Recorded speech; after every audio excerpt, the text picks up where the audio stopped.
ఈ సంఘటన మీద కూడా రాజకీయాలు భారతీయ జనతా పార్టీ వర్షన్ కూడా వినే ప్రయత్నం చేద్దాం. సంతోష్ గారు ఏం చెప్తారు? లింగం యాదవ్ గారు కేంద్ర మంత్రులు అందరూ కూడా రెస్పాండ్ అయినటువంటి పరిస్థితి. మన రాష్ట్రం నుంచి ప్రాతినిధ్యం వహిస్తున్న కేంద్ర మంత్రులే కాకుండా అశ్విని వైష్ణవ్ లాంటి కీలక మంత్రులు కూడా ఈ ఎపిసోడ్ మీద రెస్పాండ్ అయ్యారు. సినిమా నటులంటే కాంగ్రెస్ కు ఎంత ద్వేషమో ఈ అరెస్ట్ అర్థమవుతుందంటూ కూడా అశ్విని వైష్ణవ్ వ్యాఖ్యానించినటువంటి పరిస్థితి. ఏంటి లింగం యాదవ్ గారు ఒక ఎక్స్ప్లెనేషన్ ఇచ్చారు కదా తెలుగు ఇండస్ట్రీకి కాంగ్రెస్ ఏం చేస్తుందో, ఏం చెప్తారు? ఈ డిబేట్ లో పాల్గొన్న అందరికి కూడా నమస్కారం అండి. ముందుగా నిన్నటి రోజు జరిగిన అల్లు అర్జున్ గారి అరెస్ట్ చాలా బాధాకరం. ఈ దేశంలోనే అత్యుత్తమ నటుడుగా ప్రసిద్ధిగాంచినటువంటి అల్లు అర్జున్ గారిని అరెస్ట్ చేసిన విధానాన్ని భారతీయ జనతా పార్టీ తప్పుపడుతుంది. అదేవిధంగా ఇప్పుడు నిన్న పోలీసులు ప్రవర్తించిన తీరుని హైకోర్టులో కూడా జడ్జి గారు తప్పుపట్టడం జరిగింది. అంటే ఇక్కడ ఒకటి మనం అర్థం చేసుకోవాలి. సరే, వినపడుతుందా? నా వాయిస్ వినపడుతుందా? క్లియర్ గా ఉంది కంటిన్యూ సంతోష్ గారు. హైకోర్టులో నిన్న అడ్వకేట్ గారు నిరంజన్ రెడ్డి గారు మాట్లాడుతూ మన పోలీసుల అత్యుత్సాహము వారికి ఏ విధంగా ఉంటుందో ఒక చిన్న వివరణ కూడా ఇవ్వడం జరిగింది. ఇప్పుడు మన లింగం యాదవ్ గారు చెప్తున్నారు భారతీయ జనతా పార్టీ దీని మీద ఏదో చేస్తుంది అని చెప్పేసి. భారతీయ జనతా పార్టీ ప్రతి ఒక్కరిని కూడా గౌరవిస్తుంది, సముచిత స్థానం కల్పిస్తుందండి. అందువల్లనే కదా మీరు సినిమా ఇండస్ట్రీని హైదరాబాద్ తీసుకొచ్చామని ఏదైతే చెప్తున్నారో, సినిమా ఇండస్ట్రీని తీసుకొచ్చింది కాదండి. దాదాపుగా 70 ఏళ్ల నుంచి ఒక్క నటుడికి కూడా, అట్లాంటి పెద్ద నటుడైన ఎన్టీఆర్ లాంటి వ్యక్తులను కూడా మీరు హింసించి ఒక గొప్ప నటుడిగా గుర్తించుకోలేకపోయారు. కానీ మేము లాస్ట్ ఇయర్ అల్లు అర్జున్ గారిని జాతీయ నటుడిగా గుర్తించి ఉత్తమ చలచిత్ర నటుడిగా అవార్డు ఇవ్వడం జరిగింది. అది గుర్తుపెట్టుకోవాలా. అదే విధంగా నిన్న పోలీసులు ఏ విధంగా ఉందంటే, ఇది రేవంత్ రెడ్డి సర్కార్ పూర్తిగా విఫలమైంది, లా అండ్ ఆర్డర్ పూర్తిగా విఫలమైంది. ఆ రోజు తొక్కిసలాట కారణము లా అండ్ ఆర్డరే. వీళ్ళు ఆల్రెడీ అప్లై చేసుకున్న తర్వాత కూడా లా అండ్ ఆర్డర్ కల్పించలేని బాధ్యత పోలీసుల పైన ఉంటుంది, కానీ కల్పించలేరు కాబట్టి దాంట్లో విఫలమయ్యారు. అదే విధంగా నిన్న అల్లు అర్జున్ గారు నిన్న చెప్తూ ఉన్నారు, సార్ నేను డ్రెస్ చేంజ్ చేసుకొని వస్తాను మీతో పాటు, మీకు సహకరిస్తాను అని.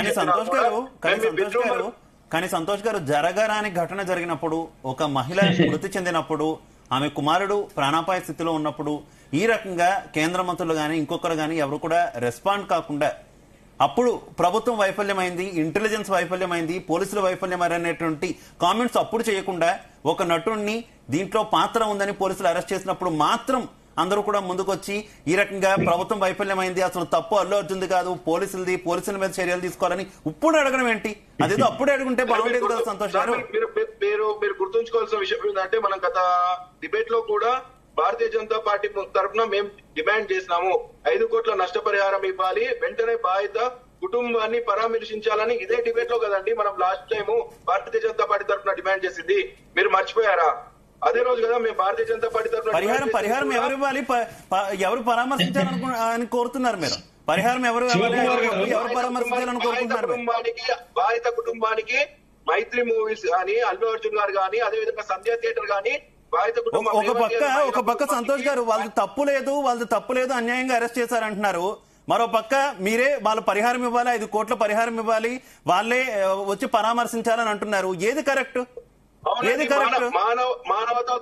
మానవతా దృక్పథంతోని చేస్తున్న సాయంగా నేను చేస్తున్నానని చెప్పేసి అల్లు అర్జున్ గారు ఈ రోజు మార్నింగ్ కూడా చెప్పారండి. మేము ఏమంటున్నాం అంటే, లా అండ్ ఆర్డర్ విఫలమైందండి, లా అండ్ ఆర్డర్ విఫలమైందనే కదా చెప్పేది.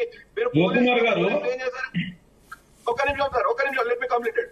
పోలీసులు ఆ రోజు మీకు ఏం చెప్పారు? కింద గ్రౌండ్ ఫ్లోర్ లో మహిళ తొక్కిసలాటలో చనిపోయింది, పోలీసులు ఫస్ట్ ఫ్లోర్ లో ఉన్నారు అని చెప్పేసి మీరు రిమాండ్ రిపోర్ట్ లోనే రాశారు కదండి. మేము పైన ఉన్నాం, పైన వచ్చి కిందికి వచ్చే వరకు చనిపోయారు అని చెప్పేసి.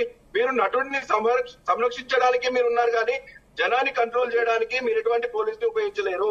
బయట కంట్రీలలో నిన్న చెప్పారండి నిరంజన్ రెడ్డి గారు, అడ్వకేట్ గారు నిన్న వాదిస్తూ, బయట కంట్రీలలో ఆస్ట్రేలియా గానీ వేరే కంట్రీలలో అందరూ కూడా నటుని దగ్గర కాకుండా జనాలను కంట్రోల్ చేయడానికి పోలీసు ఉపయోగిస్తారు. కానీ మన దేశంలో మన దగ్గర ఉన్న పోలీసింగ్ వ్యవస్థ ఏ విధంగా ఉందంటే, మన తెలంగాణ వ్యవస్థ నటుడికి రక్షణగా ఉంటాం, జనాలు ఏ విధంగా చనిపోయినా సరే అని చెప్పేసి ఉన్నది. ఇదే విధంగా గతంలో కూడా పోలీస్ వ్యవస్థ ఎట్లుందంటే, రైతులకు లగచర్లలో కూడా ఏ విధంగా అయిందండి, పోలీస్ వ్యవస్థ విఫలమైంది, లా అండ్ ఆర్డర్ విఫలమైంది. అదేవిధంగా వస్తున్నా లింగమేధ గారు ఒక్క నిమిషం ప్లీజ్. మీరు మాట్లాడినప్పుడు సార్ నేను మిమ్మల్ని మిడిల్ లో మేము డిస్టర్బ్ చేయలేను, జస్ట్ మీ కంప్లీటెడ్. ఇప్పుడు లైచర్లలో కూడా పోలీస్ డిపార్ట్మెంట్ విఫలమైంది లా అండ్ ఆర్డర్ కాపాడంలో.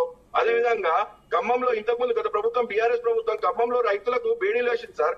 అదే విధంగా ఈ రోజు సంగారెడ్డిలో కూడా రైతులకు బేడీలు వేసి రెండు ప్రభుత్వాలు కూడా రైతుల పట్ల ఏ విధంగా అయితే ప్రవర్తిస్తున్నాయో వాళ్ళిద్దరు కూడా రైతులకు బేడీలు వేస్తేనే ఆ ప్రభుత్వం పోయి ఈ ప్రభుత్వం వచ్చింది. ఇప్పుడు నెక్స్ట్ కూడా ఈ ప్రభుత్వం కూడా రేవంత్ రెడ్డి సర్కారు కూడా రైతుల పట్ల గానీ అదే విధంగా అన్ని వ్యవస్థల పట్ల గానీ పోలీసింగ్ వ్యవస్థను మొత్తం కూడా తప్పుపట్టే విధంగా చేస్తున్నారు. వాళ్ళు ఏ విధంగా ప్రొసీజర్ ఫాలో అయ్యారు సార్? నేను అల్లు అర్జున్ అరెస్ట్ చేసినప్పుడు ఏ విధంగా ప్రొసీజర్ ఫాలో అయ్యారు? ఏ సిఆర్పిసి ఫాలో అయ్యారు? ఏ లెవెల్ గా ఉన్న అల్లు అర్జున్ ఓకే సంతోష్ గారు మనకి బీఆర్ఎస్ పార్టీ నుంచి కీర్తిలత గౌడ్ గారు జాయిన్ అయ్యారు. నమస్తే కీర్తిలత గౌడ్ గారు. నా ఆడియో క్లియర్ గా ఉందా కీర్తిలత గారు? మీరు మ్యూట్ లో ఉన్నట్టున్నారు, అన్మ్యూట్ చేయాలి. నమస్తే అండి.